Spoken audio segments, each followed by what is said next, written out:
Welcome to another episode of this Nutcracker series. In this video, we are at the Pas de Deux.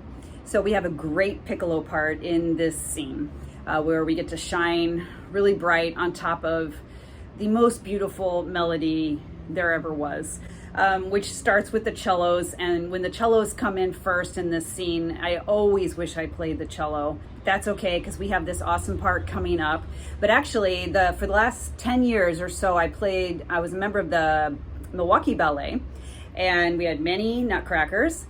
But can you believe it? The artistic director cut out this from like 4 or 5 after 71, after we played ya ya da da da da da da, and then we cut to like 73.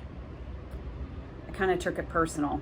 So he cut out the best part, but I got to play it when I was subbing different places, Joffrey and whatever suburban orchestras and stuff like that outside of Chicago. So I've gotten to play it, and I'm happy to do this little video on it now. Okay, so we are starting after 71.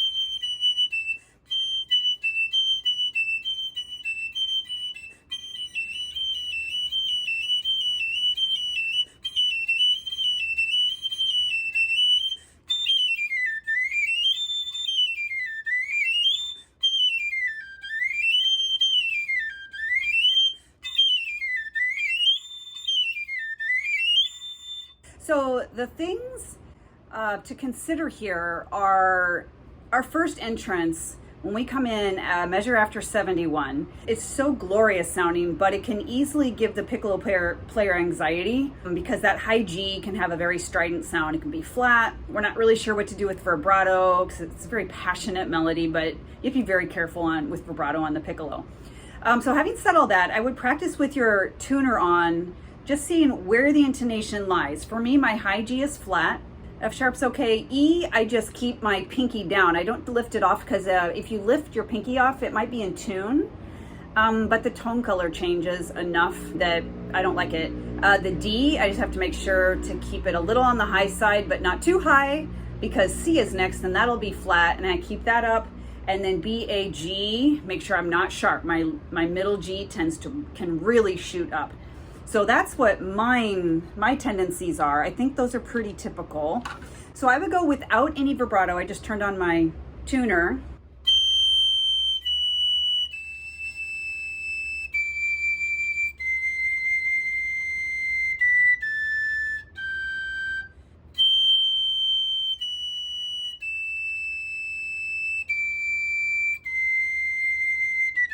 The thing you're striving for, besides being in tune, of course, is that all the notes sound like same tone color or have a same center of sound, like a string player. Ya, ya, da, da, da, ya, da, da, all connected and beautiful.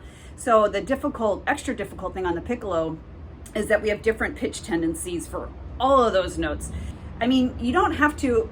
I wouldn't be super militant about your intonation, like with the needle, when you're practicing with a needle, because it needs to blend with everybody. So just to take it into consideration so you know what your tendencies are. And for that high G, the first high G, there is an alternate fingering that will raise the pitch on the high G, but it really changes the tone color. So I wouldn't recommend it, but just in case you want to know what it is, the high G alternate fingering it's no thumb, and in the left hand, first finger, third finger, and then in the right hand, middle finger, ring finger, and pinky, I think. Let me see. It's just not a very good sound, but if you're really desperate, that's an alternate fingering. Try to copy the vibrato of the strings as a whole as best as possible, and play it going for how you would like to listen to it. Like if you're listening to yourself, does this sound good?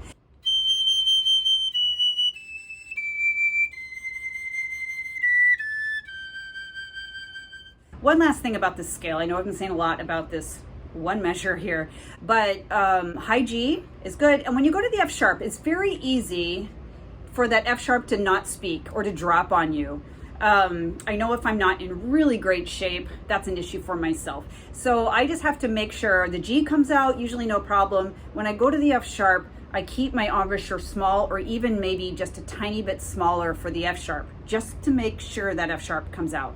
How I make it smaller is the bottom lip just comes forward a little bit so that the inside of the lips come together more. I mean, we're talking a microscopic amount, like just tiny amount, but just to ensure that that F sharp is supported, and so it speaks. So that might be helpful. Your big run up to the next identical G major scale, ya da da da da da da da da, can really be stretched out. I think when I played it before, I probably went a little too fast. But when you're with an orchestra, it really broadens out. For whatever it's worth, when I get to, after poco stringendo, the third measure, when it switches to 16th notes, I always switch my F sharp fingering to that middle F sharp, and I feel like I can go easier to the the E right after that F sharp here instead of here. But whatever works best for you, it doesn't really matter. And I keep my middle F sharp from there all the way through the scales at 72. For me, it's just easier, so you might want to experiment with that. For breathing, I breathe 3 after the poco stringendo, right before the 16th notes, and then again right here before it switches to triplets, just real quick. And then just to make sure, I could probably make it all the way to 72, and at 72 I take another breath. But you don't want a chance running out of air those 2 measures before 72, so I just take those quick breaths.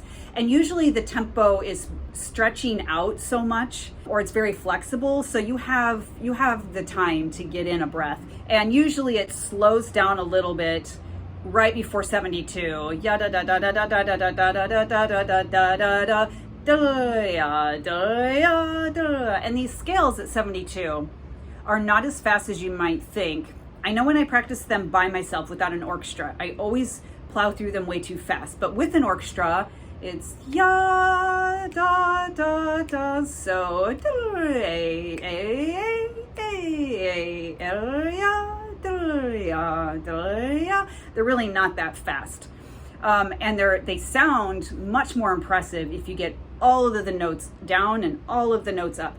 For the technique of the scales at 72, I'm really focusing on trying to keep my fingers slow and in control for the first 4 notes going down, A, G, F sharp, E, and then the top 4 notes going up, E, F sharp, G, A, just to keep myself under control, because it's easy to just, and then you're going to run out of time, or you're going to get to the top way too early at the end of beat 2 and just kind of be awkward up there. So you need to stretch it out. So ya ya da ya da, and you can really hold that A. And I know I've said in previous videos, I say often to not make a spectacle of yourself or not draw attention to yourself or something like that. But here, this is where you can certainly, I think it's a good thing to hold on to that A and bring some attention your way. A, ya, da, ya, da, ya, da, ya. You know, just be like, that's right. My part's awesome. Okay, and then for breathing here at 72, of course, get a breath at 72 and do that whole measure. So you're doing that scale up and down twice. That's what that notation there means. Just do it again. And then for this next line, when you start the G, I take a breath here, and then you do that scale up and down twice, and another breath, the A scale up and down twice. And then the last day that you hold, I like to just hold it a little longer than I probably should, but that's just for fun. These scales at 72, you can practice them in groups, or if it's tricky in the fingers, just practice your scales a lot on your flute before you transfer to the piccolo, because on the piccolo you've got so many other things to deal with, like your air, the A high notes coming out, all this stuff. And then coming back to the piccolo, I would practice these in groups, like for instance, and you can just make up your own groupings, but I would do something like,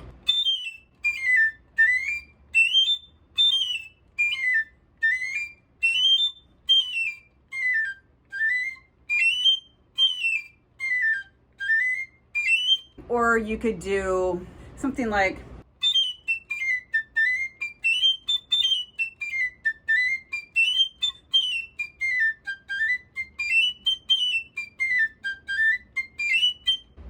I'm just making things up. But I think the groups of 4 and 4 are good. And you have 5 Fs, 5 fortes marked there. So, I mean, you can really, and I know again, in previous videos, I'm always like, don't blow too much. You don't have to be loud. But here, I think you can just really let it rip. I mean, the whole brass, I think the entire orchestra is playing at this point. So it should just really sound brilliant at the top. It's your moment. Better take it. Okay, so those are my practice strategies and the things I am thinking about as I am playing this particular scene for the Nutcracker. Please let me know if you have any questions about anything I went over in this scene or clarifications or whatever. Put it down to the comments and I will for sure get back to you. And after this video, I just have, I believe, one more, the scene 15. Yeah, there's a few tricky things there as well. And then this whole Nutcracker series will be done. So please hit subscribe and then you will get the notification for that next and last video. I believe it's the last video of this series. And in the meantime, please check out all the other videos I've done prior for the whole entire Nutcracker on the 3rd flute, piccolo parts. Thanks for watching and have a great Nutcracker season.